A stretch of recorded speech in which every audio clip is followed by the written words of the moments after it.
మీ business ఏదైనా మీ ఊర్లో promotion చేయాలంటే అది సుమన్ టీవీతోనే సాధ్యం. ఇప్పుడే సంప్రదించండి. ఈ సృష్టిలో ఈ లోకంలో అన్నిటికంటే ముఖ్యమైనది ప్రాణం. మనం చావుని మనమే కోరి తీసుకొని వచ్చి మనం నమ్ముకున్న కుటుంబాన్ని, మన భార్య పిల్లల్ని, మన అక్కాచెల అన్నదమ్ములను కూడా రోడ్డు పాలు చేసిన వాళ్ళు అవుతాం.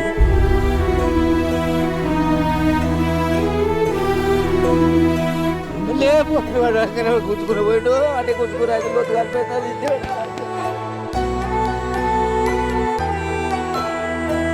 నమస్తే, వెల్కమ్ టు సుమన్ టీవీ. ఉమ్మడి నిజామాబాద్ జిల్లాలో ఆత్మహత్యలు కలకలం రేపుతూనే ఉన్నాయి.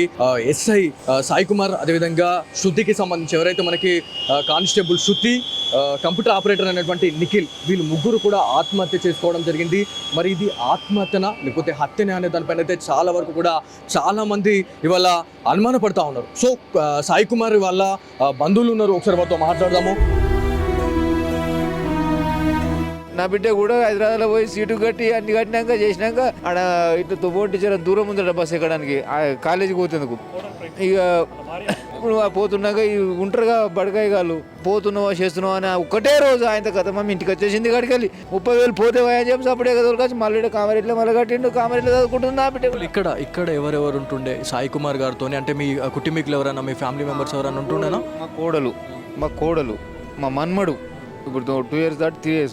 మా మన్మడు మా కోడలు మా కొడుకు. అయితే మా బిడ్డ మొన్న హైదరాబాద్లో పోయి రాసినాక అది నా కాడికి తోపోంటి నడుచుకుంటూ 1 kilometer 2 kilometer దూరం నడుచుకుందట. ఇంట్లో మోబాయి గాడు పాడుకోవాలి వచ్చి వాడు గడికోసి అడుకోసి కానీ ఒక్కటే రోజు పోయింది. తెల్లారు అయితే నా 30,000 40,000 పోయినా సరే అని ఇంటికి వచ్చేసింది.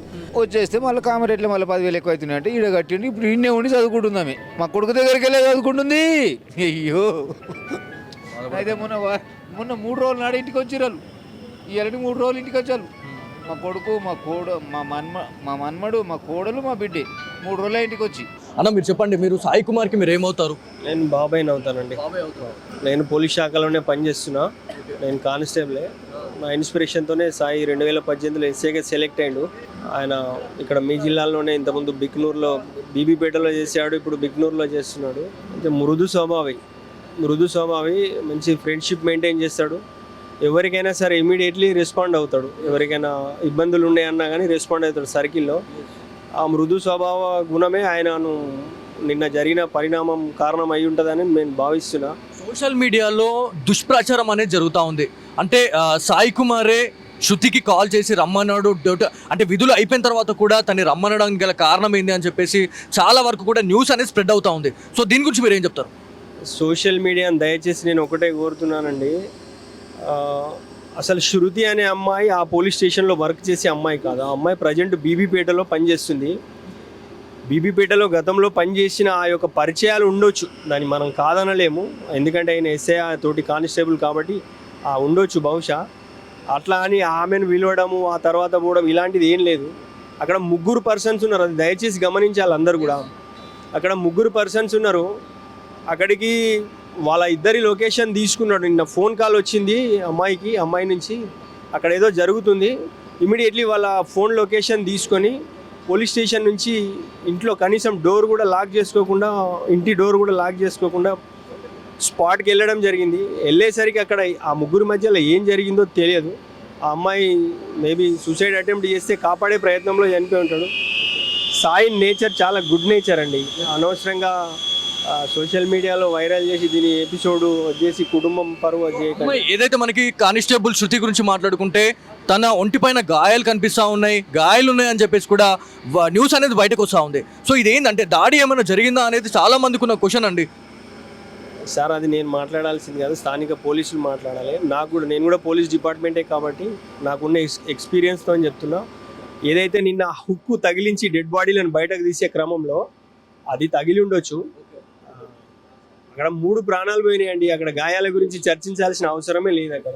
సో గతంలో కూడా మా సుమన్ టీవీ ఆధ్వర్యంలో నేను సాయి కుమార్ గారితోనే నేను ఇంటర్వ్యూ చేయడం జరిగింది. అంటే ఆత్మహత్యలకు చాలా మంది పాల్పడతా ఉన్నారు, ఆత్మహత్యలే శరీరంగా చాలా మంది కూడా వాళ్ళు ఆత్మహత్య అంటే ఒక చిన్న ఏమైనా ఇబ్బంది కలిగిందంటే ఆత్మహత్యలు పోయి వేసుకుంటా ఉన్నారు అనే దానిపైన మేము ఇంటర్వ్యూ చేసినాం సాయి కుమార్ గారితోనే. సో ఆ రోజు కూడా తను గట్టిగా చెప్పారు, అంటే ఏదైనా ఇబ్బంది కలిగినప్పుడు దాన్ని ఎదుర్కొనే శక్తి మన దగ్గర ఉండాలి, కానీ ఆత్మహత్యలు చేసుకోవద్దని స్వయంగా సుమన్ టీవీ వేదికగా సాయి కుమార్ గారు చెప్పడం జరిగింది. కాకపోతే ఈ ఆత్మహత్య మళ్ళా అనేది అంటే అతను అంత చెప్పాడు, ఆయన చెప్పిన తర్వాత ఇవాళ ఇట్లాంటి ఇన్సిడెంట్ జరగడం అనేది అసలు మేము కూడా నమ్మలేకపోతా ఉన్నాం. సో ఆయనతో మాట్లాడిన తర్వాత ఆయనతో మేము ఎక్స్పీరియన్స్ చేసినాము.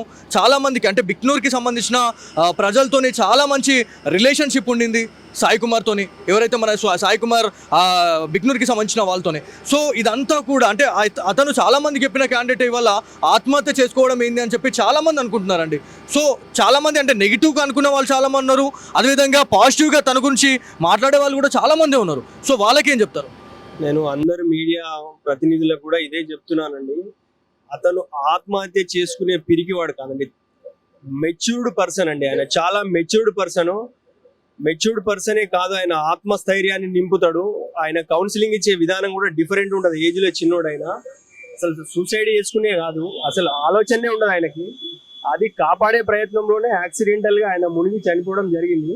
అంతే, దయచేసి దీన్ని నెగిటివ్గా చేసి ఆయన చనిపోయిన తర్వాత కూడా ఆయన పరువు భంగం కలిగించవద్దు, మా కుటుంబం పరువు కూడా తీయొద్దు అని మీ మీడియా మిత్రులందరినీ కూడా నేను మళ్ళీ కోరుతున్నాను.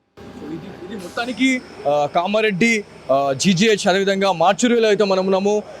ఎవరైతే మనకి బిక్నూర్ ఎస్ఐ అయినటువంటి సాయి కుమార్ గారి మృతదేహం, అదేవిధంగా బీబీపేటకి చెందిన ఏదైతే మనకి తను విధులు నిర్వర్తిస్తూ ఉంది అక్కడ కానిస్టేబుల్గా, అక్కడ కూడా ఎవరైతే శృతికి సంబంధించిన మృతదేహం, కంప్యూటర్ ఆపరేటర్ నిఖిల్కి సంబంధించిన డెడ్ బాడీస్ ఏవైతే ఉన్నాయో పూర్తిగా కూడా ఈ మార్చురీలోనే అయితే ఉన్నాయి. పోస్ట్ మార్టం నివేదిక ఆధారంగా ఏదైతే నిజాలన్నిటి బయటకు వచ్చే అవకాశం ఉంది. సెల్ ఫోన్ సిగ్నల్స్ ట్రాక్ చేసి మరి ఆ లొకేషన్ అయితే ట్రేస్ చేశారనేది తెలుసా ఉంది. మరి సెల్ ఫోన్ డేటాలో మనకి ఎలాంటి ఇన్ఫర్మేషన్ ఉన్నది అనేది చాలా పెద్ద క్వశ్చన్ మార్క్ అయితే ఉంది. కాకపోతే ఎవరైతే సాయి కుమార్ కి సంబంధించిన బంధువులు అదేవిధంగా వాళ్ళ బాబాయ్తో మాట్లాడితే చాలా వరకు కూడా సోషల్ మీడియాలో దుష్ప్రచారం జరుగుతూ ఉంది. ఎవరైతే నెగిటివ్ గా చేస్తా ఉన్నారో అక్కడ ఇద్దరు ఆత్మహత్య జరిగితే మాత్రం ఖచ్చితంగా అది వేరేలా ఉంటుండే. కాకపోతే అక్కడ థర్డ్ పర్సన్ అనే క్యాండిడేట్ కూడా అక్కడ జాయిన్ అవ్వడం అనేది చాలా పెద్ద ట్విస్ట్ అనేది అయితే ఉంది అని చెప్పి చెప్తా ఉన్నారు. మరి అక్కడ ఏమైనా దాడులు జరిగినాయా, లేకపోతే ఎవరైతే ఎస్ఐ సాయి కుమార్ గురించి మాట్లాడుకుంటే ఎవరైతే శృతి అండ్ దాని తర్వాత కంప్యూటర్ ఆపరేటర్ నిఖిల్ వీళ్ళు ముందుకు వెళ్ళిన తర్వాతనే శృతి సాయి కుమార్కి కాల్ చేసిందా లేకపోతే ఏంది అనేది కూడా ఒక చాలా పెద్ద కన్ఫ్యూషన్ అయితే ఉంది అనేది మనకు తెలుస్తూ ఉంది. ఎవరిని అడిగినా కూడా వాళ్ళు ఒకటే చెప్తా ఉన్నారు, సోషల్ మీడియాలో మీడియా ప్రతినిధులు కూడా వాళ్ళు ఒకటే చెప్తా ఉన్నారు, దుష్ప్రచారాలు అయితే చేయకండి, చనిపోయిన వాళ్ళని కూడా ఇవాళ మళ్ళీ ఇంకా బ్లేమ్ చేస్తూ ఉన్నారు అని చెప్పేసి వాళ్ళ కుటుంబీకులు అయితే చెప్తా ఉన్నారు. ఏదేమైనప్పటికీ ఉమ్మడి నిజామాబాద్ జిల్లాలో ఆత్మహత్యలు అనేవి ఏదైతే మనకి పోలీస్ డిపార్ట్మెంట్ లోనే ఆత్మహత్యలు అనేటివి వల్ల చర్చనీయాంశంగా అయిపోయింది. ఒక్కసారిగా ఉమ్మడి నిజామాబాద్ ఒక్కసారిగా ఉలిక్కి పడ్డది అని చెప్పేసి చాలా మంది చెప్తా ఉన్నారు. ఏదేమైనప్పటికీ సింధు శర్మ గారు కూడా ఒకటే ప్రెస్ మీట్ అయితే పెట్టడం జరిగింది. ఒకవేళ ఏం జరిగింది అనే దానిపైన అయితే పూర్తి క్లారిఫికేషన్ అయితే ఇస్తాము.